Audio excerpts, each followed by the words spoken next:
Kalau sudah mentok, biasanya Allah sudah sedekat dengan memberikan pertolongan. Kalau rezekimu yang lama sudah habis, berarti yang baru akan datang.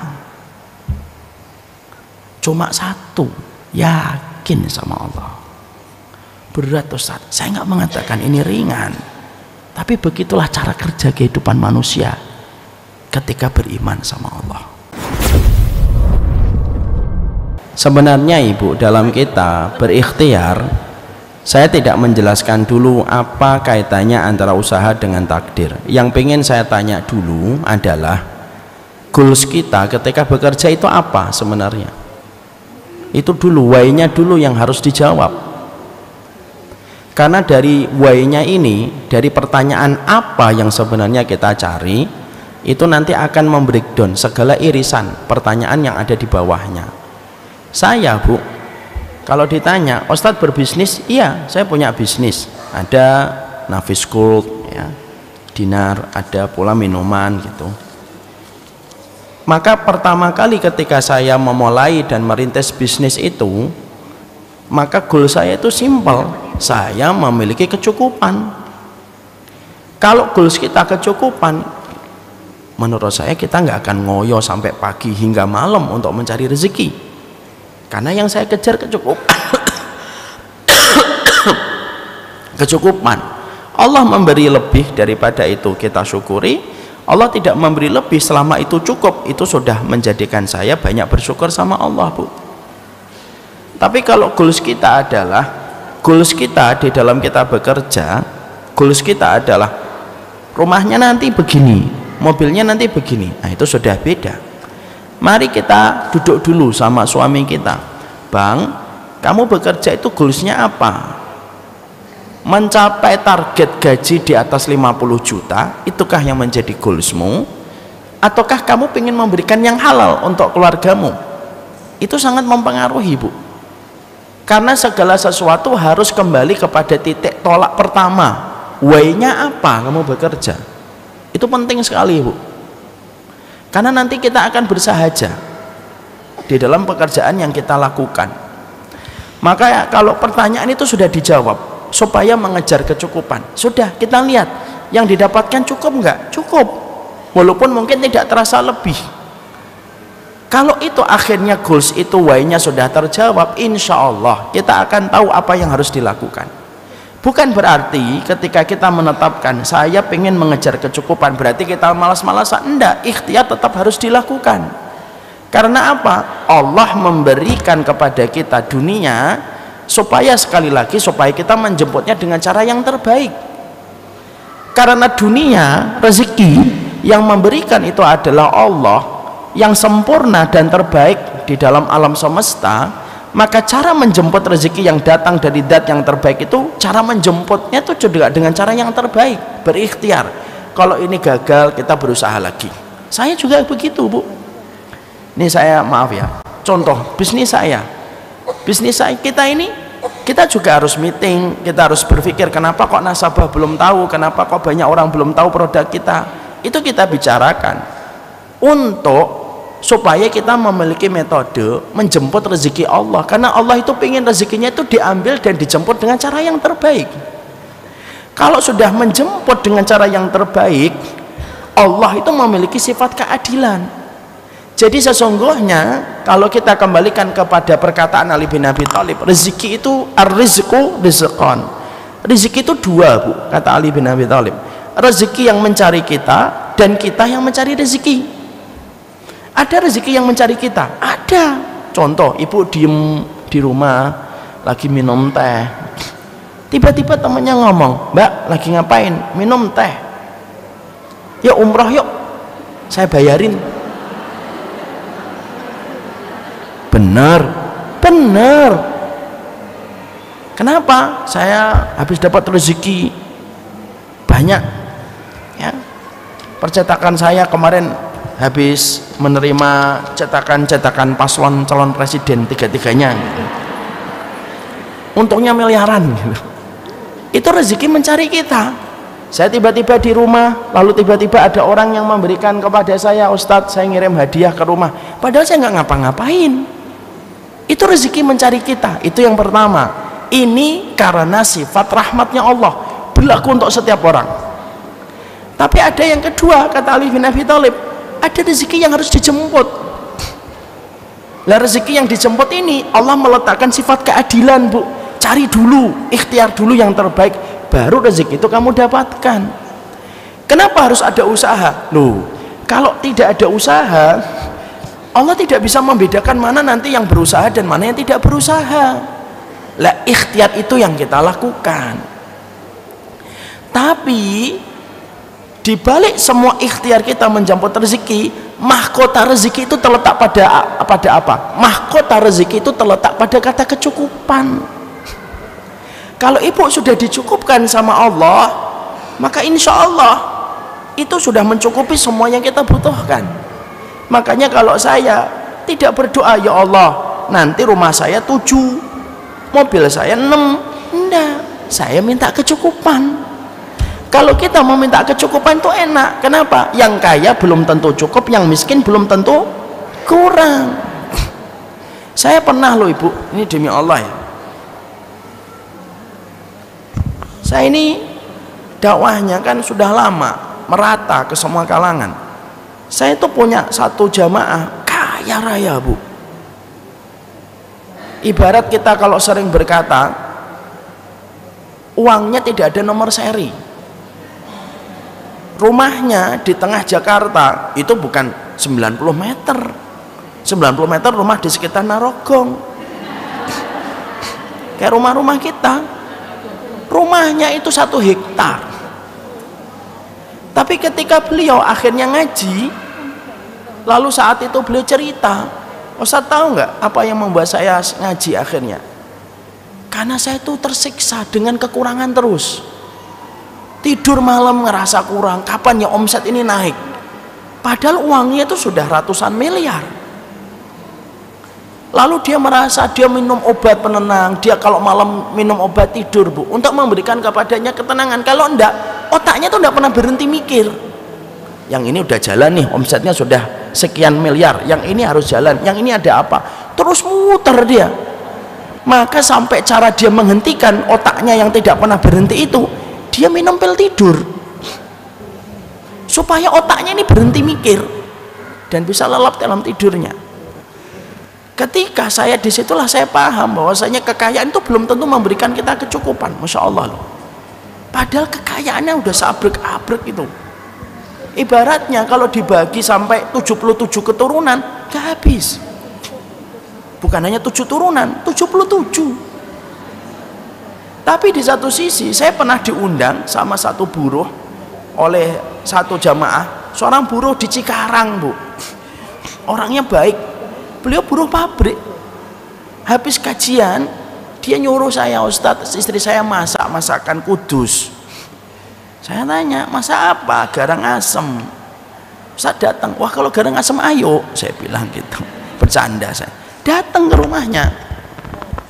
ke rumahnya itu sore, kajiannya itu lepas asar, ke rumahnya jam 5-an sore habis kajian. Masya Allah, gaji UMR, Bu. Pulang ke rumah tenang, istrinya nyambut, mencium tangannya, anak-anak menyambutnya, minta gendong, tenang gitu.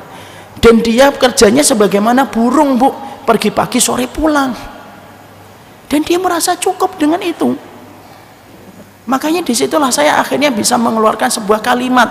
Jadi kalimat-kalimat yang sering saya sampaikan itu belajar dari semua yang saya serap dalam kehidupan umat. Makanya akhirnya saya sering mengatakan yang kaya belum tentu cukup, yang miskin belum tentu kurang. Disitulah ada sebuah kata mahkota, Bu, dari semua materi. Bukan ketika mobilnya ibu harganya 30 miliar, bukan. Mahkota kekayaan kita itu apa? Kecukupan, Bu. Lihat orang yang merasa kurang, Bu, masih nyenggol riba padahal rumahnya sudah gede banget, masih perlu riba, masih dari pagi sampai malam baru pulang. Padahal kalau kita pikir, Rasulullah kan mengatakan kadar kerja itu kayak burung, pergi pagi pulang sore. Mana ada burung yang pulang tengah malam? Burung apa? Burung hantu. Makanya yang kita minta kecukupan. Dan saya membuktikan Kalau kita tulus meminta kecukupan, dicukupi oleh Allah. Kadang-kadang ada turbulence datang, iya, ada turbulence datang. Kenapa turbulence itu datang? Supaya kita selalu ingat sama Allah. Kan saya sudah menyampaikan, ibu kalau naik pesawat kondisinya tenang, apa yang kita lakukan kalau kita pesawatnya tenang, kondisinya tenang? Kita tidur, kita ngelihat film, kita ngelihat foto, kita ngelihat WhatsApp. Yang jelas nggak ada WhatsApp masuk ketika di atas pesawat, kita scrolling aja karena kita nggak ngerti apa yang kita lakukan. Tapi apa yang kita lakukan ketika pesawatnya turbulence? Derut, derut gitu. Maka yang asalnya buka handphone dimatikan, yang asalnya diam berzikir, yang asalnya ngobrol dia baca Quran. Kenapa? Turbulence datang itu bukan karena Allah benci, supaya kita kembali ingat sama Allah. Anak yang dididik dengan fasilitas, anak itu mandiri nggak di masa mendatang? Enggak. Pasti menjadi anak yang sering ngerepotan orang tuanya sampai ketika dia dewasa masih ngerepotin orang tua. Tapi anak yang biasanya hidupnya itu dari waktu kecil struggling, berjuang, dia cepat mandiri. Dan biasanya anak semacam ini yang paling berbakti sama orang tuanya. Makanya sampai parenting sekarang, ahli parenting itu sering ngomong apa? Didiklah anakmu dengan berbagai macam ujian supaya anakmu itu tegar dan kuat di masa mendatang. Jangan didik anakmu dengan fasilitas. Kenapa? Supaya dia tidak manja. Fasilitas hidup kadang-kadang kayak glukosa masuk ke dalam tubuh kita, melenakan, melalaikan, yang menjadikan kita akhirnya nyantai hidup kita. Kenapa? Semuanya dapat. Kadang-kadang turbulence itu harus dihadapi supaya kita merasakan nikmatnya kita bersandar dan minta tolong sama Allah. Saya pernah punya kisah nyata, Bu. Saya tidak bermaksud apapun. Ibu menganggap cerita ini nggak penting, nggak apa-apa. Ini kan cerita dari keluarga saya. Ibu sayang dan bapak pernah mengalami turbulence. Lalu pada satu waktu ibu itu punya mesin jahit. Ibu tahu mesin jahit Singer? Tahu mesin jahit Singer yang bentuknya kayak lemari, yang kalau dimaling sama orang, malingnya mikir 70 kali. Karena kalau ibu-ibu tahu berarti fix di atas 70 tahun lahirnya, di atas tahun 70 lahirnya. Karena turbulence, Bu, ini kisah nyata, ini disampaikan ibu saya sebagai pelajaran hidup. Ibu saya itu kalau ngasih pelajaran sama saya itu tentang kisah-kisah kehidupan. Ibu saya itu cerita. Ceritanya gimana asalnya? Ibu cerita tentang kondisi wasiat saat itu. Ya, ibu tuh cerita, nak, ini hartanya ibu, ini hartanya ibu, ini hartanya ibu, ini hartanya ibu. Saya kan tanya, kenapa sih ibu cerita itu? Enggak apa-apa. Loh, janganlah seakan-akan dekat kematian. Enggak, kamu harus tahu haknya ibu yang mana. Ini miliknya ibu, ini miliknya ibu, ini miliknya bapak, ini miliknya ibu, ini miliknya bapak. Nanti kalau kamu misalkan ibu ada apa-apa, kamu tahu warisan kamu yang mana. Lalu ada bapak juga saat itu. Lalu ibu bilang, kecuali mesin jahit itu.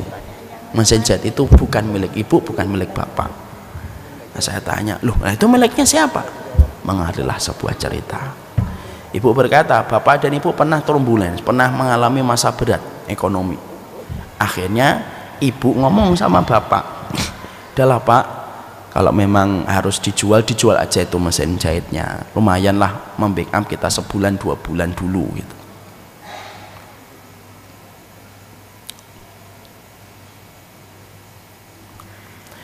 Maka jual aja mesin jahitnya itu. Kata bapak, yo jangan toh bu gitu. Nggak apa-apa pak, jual aja. Bismillah. Nggak apa-apa, saya juga sudah mulai jarang jahit. Ibu tuh dulu suka jahit untuk barang pribadinya beliau. Akhirnya ya sudah, kalau memang nggak ada solusi lain, jual mesin itu. Lah saat itu baru diomongkan antara bapak dan ibu saya. Itu terjadi tahun 91, Bu. Ya, maka pada saat itu jual aja. Ibu dan bapak ya sudah dijual. Lah ibu belum ngomong menjual ke siapapun, baru ngomong dengan bapak. Tiba-tiba hari berikutnya ada yang mengetok pintu rumah, dibuka sama ibu. Iya pak, anakmu orang paruh baya. Ibu jualan mesin jahit. Lah ibu saya kaget. Perasaan saya belum ngomong ke siapa-siapa. Oh mungkin bapak yang udah ngomong ke yang lain. Bapak namanya siapa? saya namanya Fulan, tinggal di mana? Tinggal di daerah di kawasan Kudus Barat. Oh iya, iya tuh Pak, itu mesinnya Pak. Tawarlah menawar itu. Kalau tidak salah nominalnya saat itu disepakati harganya 150.000. 150.000. Ya, kasih uangnya. Bapaknya itu lalu ngomong, Bu, saya nitip ya mesin jahitnya. Saya nitip mesin jahitnya. Besok saya ambil. Ibu saya nggak mau. Ibu saya ngembalikan uang. Bu, Pak, ambil dulu uangnya, nanti kasih kalau sudah diambil mesin jahitnya. Nggak apa-apa Bu, pegang aja. Kalau saya ambil nanti uangnya habis. Ibu kan tahu laki-laki kalau megang uang. Tapi saya nggak bisa Pak nerima. Nggak apa-apa, saya ridho. Kan saya yang penting ridho Bu. Terus ini mesin jahitnya nanti saya ambil. Kapan? Besok saya ambil, saya akan datangkan mobil. Ya sudah, ibu akhirnya terima uang tersebut. Terima uang tersebut. Lalu ibu ngomong, Pak, kalau ada apa-apa ridho ya Pak, semuanya ridho Bu pokoknya. Kalau ada apa-apa ridho semuanya. Ibu harus mempertegas itu supaya semuanya jadi halal. Bapak ridho kan kalau ada apa-apa? Ya ridho. Udah, besok harinya ditunggu sama ibu. Lah malamnya bapak pulang, sorenya bapak pulang, ditanya, Pak, kamu sudah ngasih tahu ke siapa kalau saya mau jual mesin jahit? Bapak ngomong, lah aku belum ngomong ke siapa-siapa kok. Karena aku nggak mau mesin jahit ini dijual buat kamu katanya. Aku terus ngomong sampai sopo-sopo. Saya belum ngomong ke siapa-siapa. Nah, bapak dan ibu kan kaget. Nah terus siapa yang memberitahu beliau bahwasanya kita jual mesin jahit? Sore itu Bu, besok harinya itu ditunggu seharian, nggak datang itu. 2 hari, 3 hari, 4 hari, 5 hari, 6 hari, sampai setahun 2 tahun mesin jahit itu tidak. Sampai sekarang mesin jahitnya masih ada di rumah. Apa yang ibu dapatkan pelajaran itu? Kalau sudah mentok, biasanya Allah sudah sedekat dengan memberikan pertolongan. Kalau rezekimu yang lama sudah habis, berarti yang baru akan datang. Cuma satu, yakin sama Allah. Berat Ustaz, saya nggak mengatakan ini ringan, tapi begitulah cara kerja kehidupan manusia ketika beriman sama Allah. Pahami Bu? Semoga Allah memberikan kepada kita ikhtiar yang terbaik. Barakallahu fikum. Semoga Allah memberikan keberkahan dalam setiap urusan kita. Mohon maaf atas setiap kekurangan dan atas setiap kesalahan yang ada.